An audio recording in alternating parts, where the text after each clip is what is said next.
Hello everyone, welcome to Intellectual Chowrasta YouTube channel. Today we are going to discuss about mathematical references in Vedas and Vedangas and a brief discussion on a timeline of Sulba Sutra, Sulba theorem and Pythagorean theorem.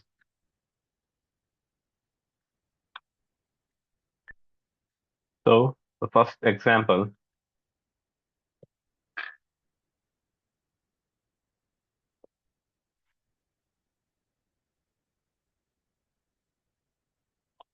the first example here, in the Krishna Yajurveda in Taittiriya Aranakam 469, it mentions the decimal system and we can see the ascending numbers. Here we can say like they're offering venerations to fire god Agni during Vedic times. Here you can see O5 salutations onto you once, twice, thrice, 10 times, 100 times, 1,000 times, and like unlimited times. And never hurt me. So these are one of the Vedic mantras in the Krishna Yajurveda. And you can see the decimal system example, which is the powers of 10. You can see here they're using the terms from 100, which is 10 to the power of 2, until a trillion, 10 to the power of 12, which is 100 billion. So this is one of the example. And for the other example, you can see here in Rig Veda, second mandala, 18 Shukta, 5 and 6 mantras. Here they are offering venerations to Indra, which is a Vedic god Indra. Here they are mentioning the numbers like multiples of 10, like 20, 30, 40 until 100. And they're asking Indra via Homa or Yagna, they're asking Indra for horses. And presence of infinity can also be seen in the Rig Veda and also some interesting numbers which they mentioned like 3,339, which is a close to eclipse cycle, I guess. So that has been mentioned. Those are some of the examples from the Vedas. And apart from the four Vedas, Rig, Yajur, Sama Veda, and Atharvana Veda, there are six Vedangas. And among the six Vedangas, Kalpa is one of the Vedanga. And in Kalpa, there are four parts. The fourth part name is a Shulba Sutra. Shulba means to measure. Sutra is like a principle. So the Shulba Sutra is about the geometry of construction of fire altars, or fire altar is also called as yajna. So performing yajna was one of the primary of occupation for Vedic people, and principles of geometry were manualized to build fire altars or yajna kund in the form of Shulba Sutra. And all these things have been mentioned in textual form, not like a numerical or notational form. That's one thing to remember. So here you can see an example of Bodhayana Shulva Sutra, and they draw a square using a rope and nail. Rope and nail were the only two devices they had during those Vedic periods, like thousands and thousands of years of back. So just using a rope and a nail, you can see an example here, which shows how to draw a square, perfect square.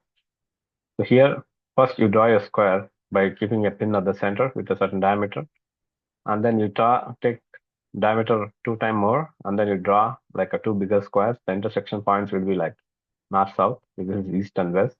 Then you draw four squares in four directions from the center of the first small square, and once you meet the intersection points, you can construct a perfect square. You can, by intersecting these 4 points, you can construct a perfect square. I know the video is a little blurry, but I'll explain in detail at the end, from a website actually, which also mentions the Shilva Sutras. So it has been mentioned here in the Bhaudayana Shilva Sutra. And then how do you determine a cardinal direction? Like nowadays we have a compass and something, or a phone app in the phone can show you the directions. And if there's any magnetic fluctuations, those devices even fail. And in those ancient Vedic times, they used to determine a cardinal directions using just a nail and a rope. You just take up a longer nail and put it in the, uh, just fix it at a point. Just make sure the only prerequisite is it should be a flat surface. Just once you find a flat surface, fix your nail and take a rope of the length of the nail, and then 2 times of the length if you want. So you can just draw a square first, and then just measure the forenoon and afternoon shadows. The forenoon shadow, which is like OA here, and OB is the afternoon shadow. Once you connect these 2 points, A and B, you get a line, straight line, and then you draw a parallel line which goes through this nail, the center of the nail. So once you do that, you have the east and west precisely. Even by looking at the sun over a month, you'll see like sun is rising at different points actually. So that's the hard part. So how do you precisely determine east, west, north, and south? So east and west you can directly determine using a nail and a rope and calculating the shadows uh, points, and you could just draw a parallel line from the center of the nail. So, and then if you draw a perpendicular line using the same rope, you get the north and south. This is one of the precise method to determine east and west without any instruments, which we could use even now when you are lost somewhere, which where you don't have any access to anything.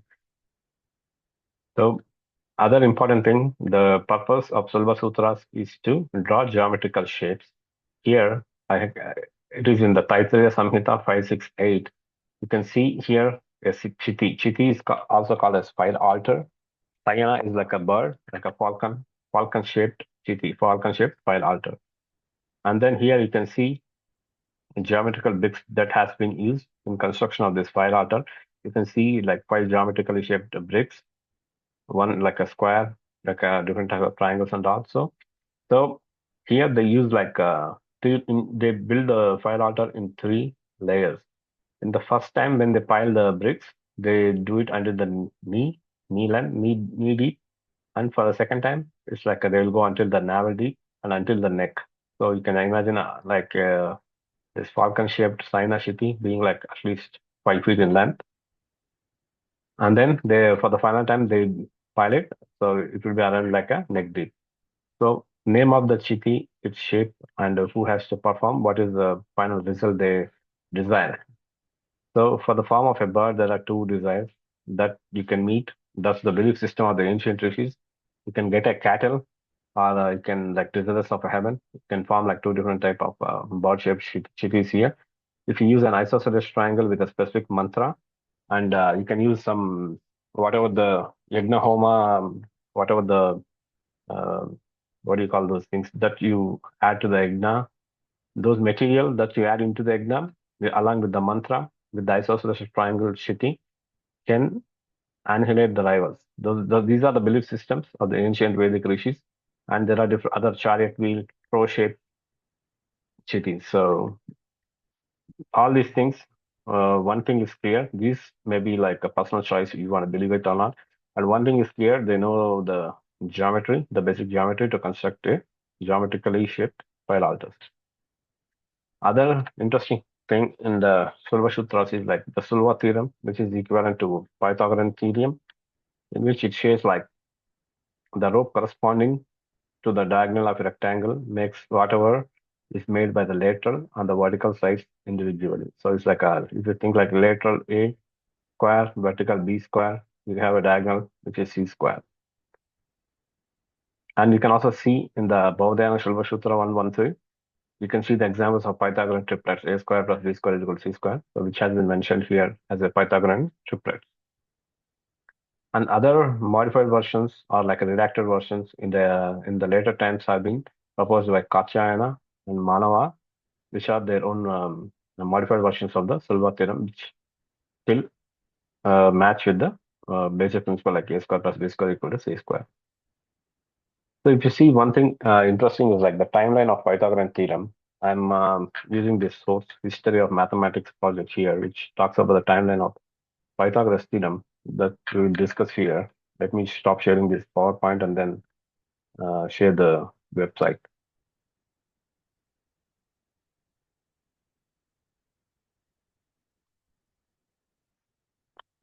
So if you check this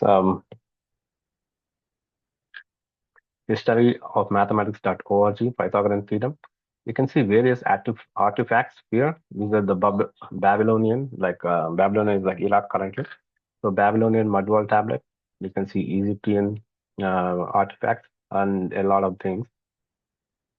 Using this here, you see like Joby, Suanzin, Pythagorean theorem proof in 550 CE by some Chinese scholar, and Bhaskara in 1150, and triangle geometry through broken bamboo, 2061.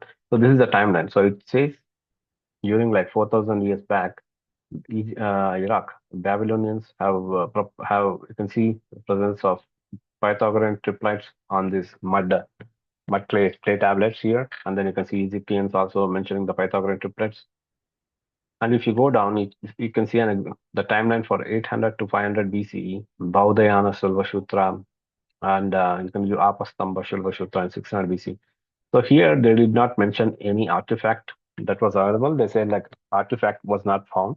Probably they came over to this timeline or some later text who has been proposed by some guy like, for example, here Leelavati, Bhaskara too. Maybe some textual references mentioning this. They would have predicted, okay, this should be along this timeline. But this is not accurate timeline because one more thing is like during the same Babylonian timeline, there used to be Indus Valley civilization.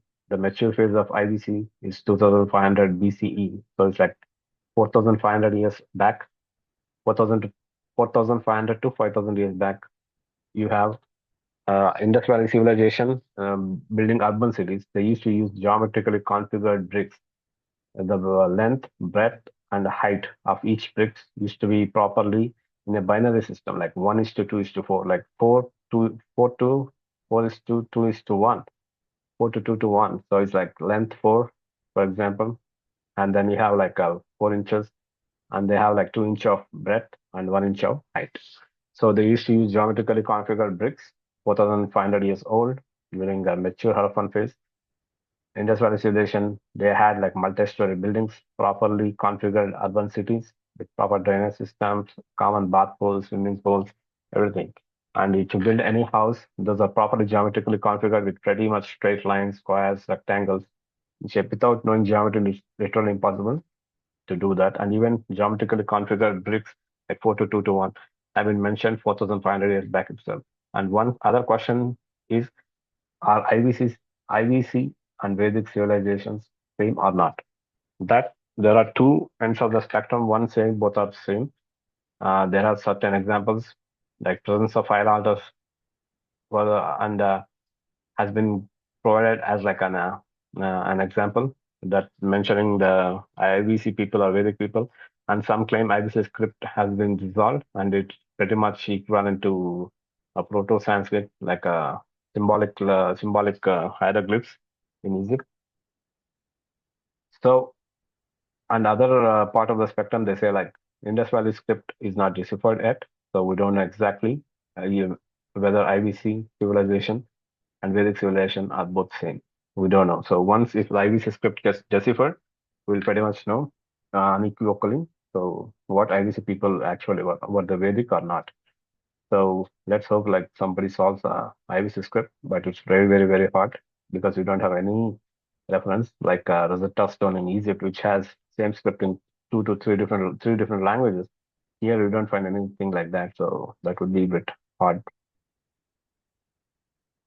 So to those who are interested, you can just go to the entire timeline of the Pythagorean theorem and Shilva Sutra, which also mention the use of same thing. I'll show you the same construction of a square using a rope and nail here. So here you can see like this the Shilva Sutra, how to draw a square. Here, Bodhyana Shilva Sutra, you can see like here you can see they didn't have any artifact here. So it says unknown or lost. So we don't know exactly how they came to the conclusion like 800 to 500 BC. So here in the step one, if you see, once you have a nail in the center and you use a rope to draw a square, and then you can use like a diameter 2 times to the small circle, and then you can draw a bigger circle. Whatever the point of intersection here on the both ends will give you the north and south directions. So now you have cardinal directions. This is one way to identify cardinal directions as well once you have a flat surface. And then you draw a 4 squares, which is equivalent to the diameter of the first small square on each direction, east, west, north, and south. The diameter is same for this red circle and this blue circle. So once you do that, all you need to do is like the intersection points of the last 4 squares should be connected. So these are the 4 points where we form a perfect square. So this is what that has been mentioned in Shulva Sutra, Baudayana Shulva Sutra. And with the timeline 800, 500 BC, we don't know exactly how they got to the conclusion because there is no data artifact here, as they mentioned here. So I'm not sure how they got to this. Like, possible, they say here like Baudhayana Shilva Sutra transmitted orally as early as 800 BC, but possibly as late as 500 BC. So we don't know how they reached to this specific timeline. As I mentioned, IVC civilization, like 4,500 years back to 5,000 years, they even used to have commerce relations. They used to do trade relations with Babylonians. And Babylonians, the current era, the Babylonians used to call these IVC people like Meluhan people. So they know each other very well. And we don't know precisely whether IVC is the Vedic civilization or not. When I'm hoping like somebody solves the pretty much unsolvable IVC script decipherment. So let's hope. So let me stop the screen sharing here.